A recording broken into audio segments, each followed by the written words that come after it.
It could be a lot of noise. But what we have in this moment is the ability to tune it out, to say, yeah, there's a lot of noise right now, but there's always going to be silence after the noise. And you know it's coming. You don't know when it's coming, but you do know it's coming.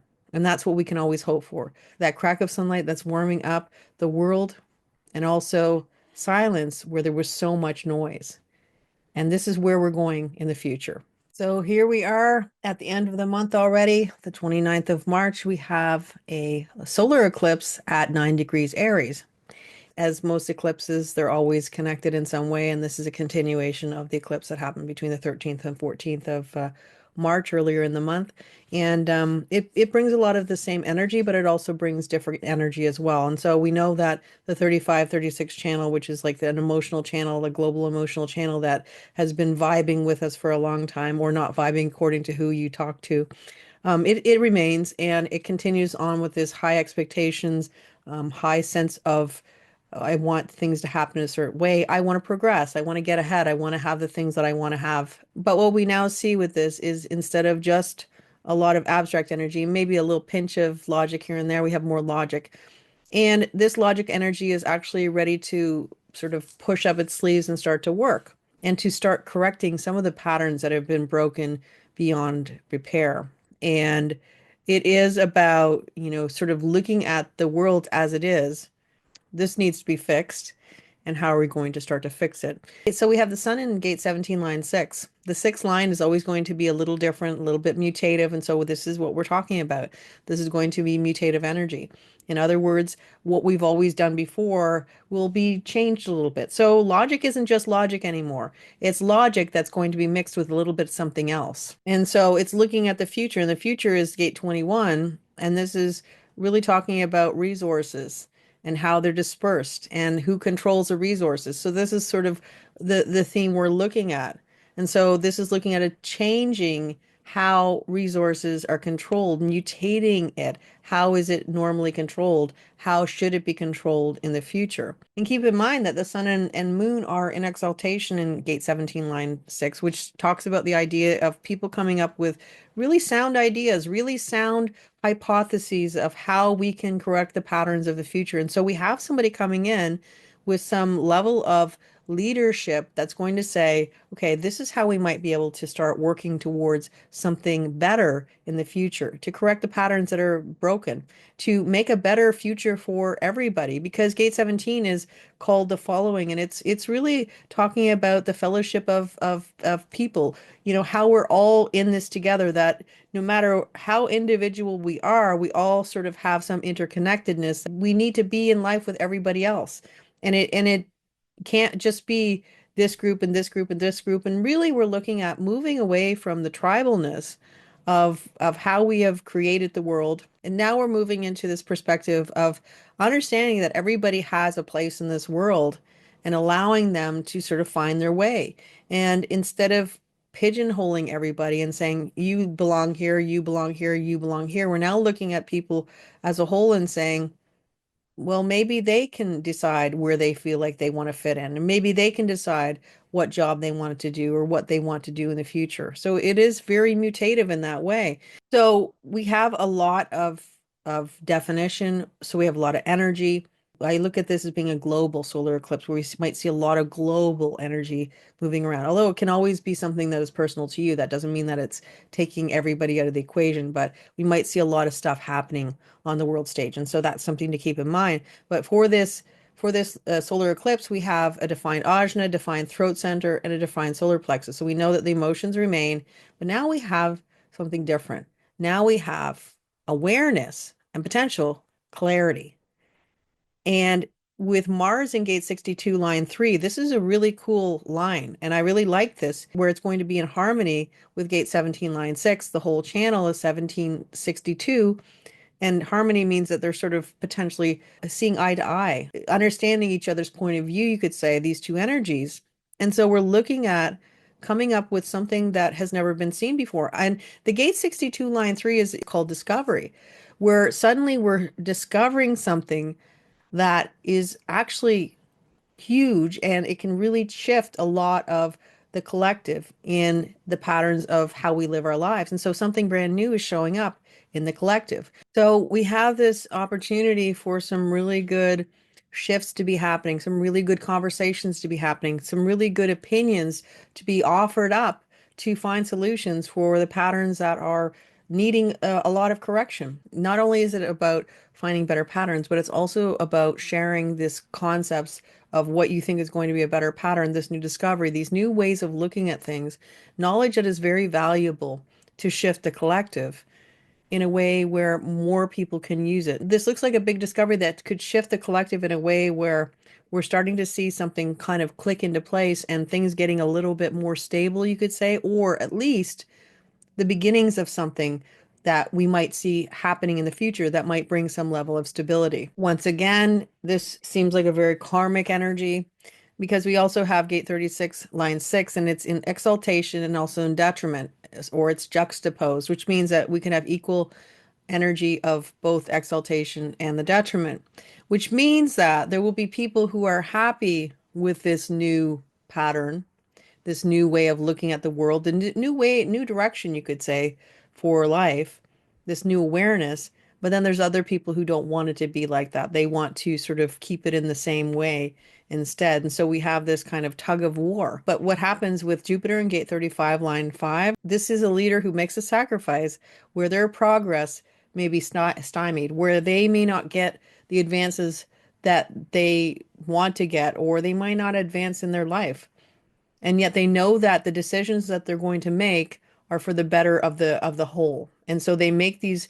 difficult decisions all with the same concept that they are losing out so that many more can gain. And this is something we might see on the world stage where somebody, a leader, is actually making a sacrifice, a huge sacrifice for the collective. Whatever it brings with gate 36, it is always going to be the survival of the right.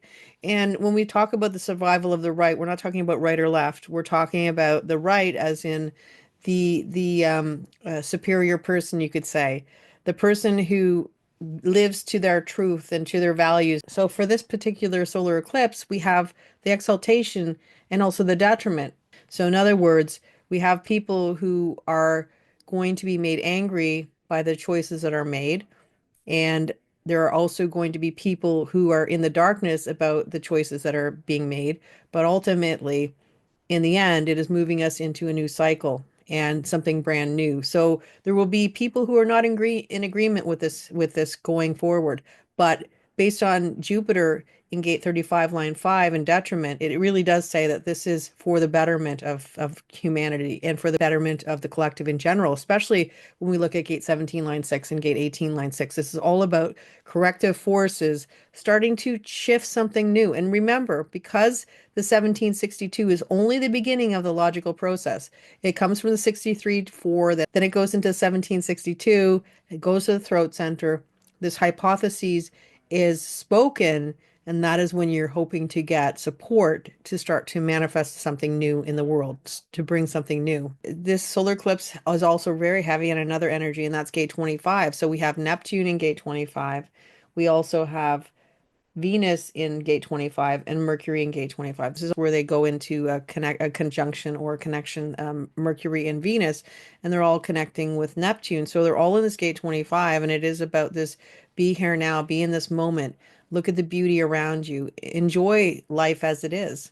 And it doesn't mean that you can't shift it in the future, but it does mean that in this moment, what you have is what you have, and you can have more in the future, but appreciate what we have in this particular moment.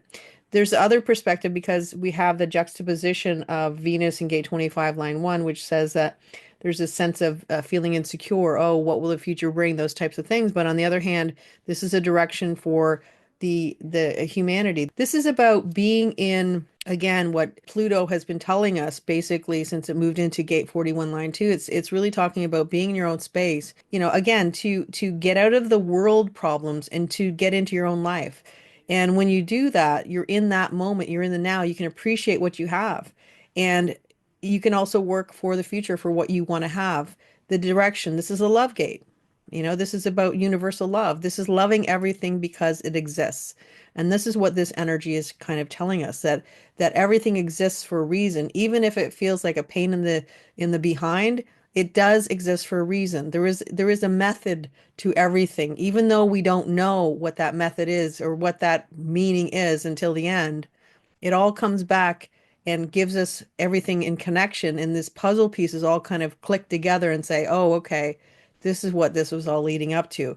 And that's really what it's telling us, that this in this moment right now is really everything that we have at this moment. It's not a forever moment, but it is what we have right now. It is also giving us the resilience, the strength, the ability to push through whatever we meet in our trajectory, whatever we meet in the world.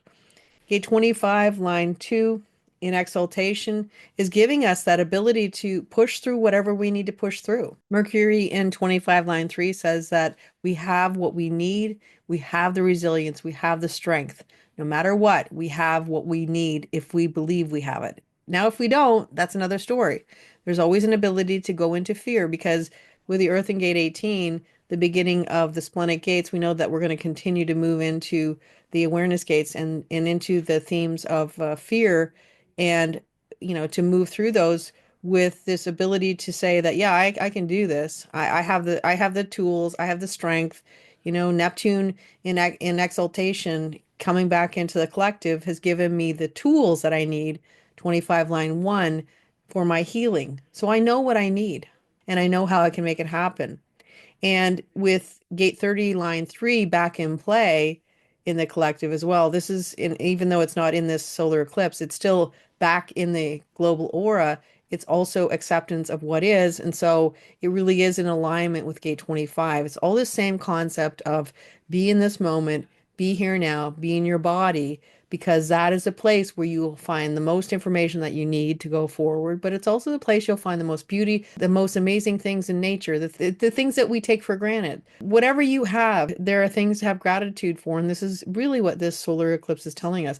But it's not only that, it's also kind of like a crack in the ice where it's starting to thaw. And so all the energy that we've sort of been through up until this moment, it could have felt like everything was freezing over and everything was just completely destroying everything we always had. And it's almost like you see this wall that has crumbled, but in that wall, you see a crack open up and there's sunlight starting to pour through, and it's saying, yeah, no, don't worry. There is something more. There is something better than what we have right now. And we're going to start to move towards that. And of course, it's not going to be overnight because change is never overnight, especially when it's huge, monumental changes that Pluto is continuing to bring. And with Pluto in gate 41, line 2, it's again pushing this energy for democracy, for having a voice in the leadership. And really, the people saying, this is enough. We want to have a voice. We're not here just to sit around and watch other people make decisions for us. We want to have a voice in our own destiny. And that's what this solar eclipse is generally bringing. And with that said, I hope you have an inspired and a peaceful solar eclipse. And until next time, take care and bye for now.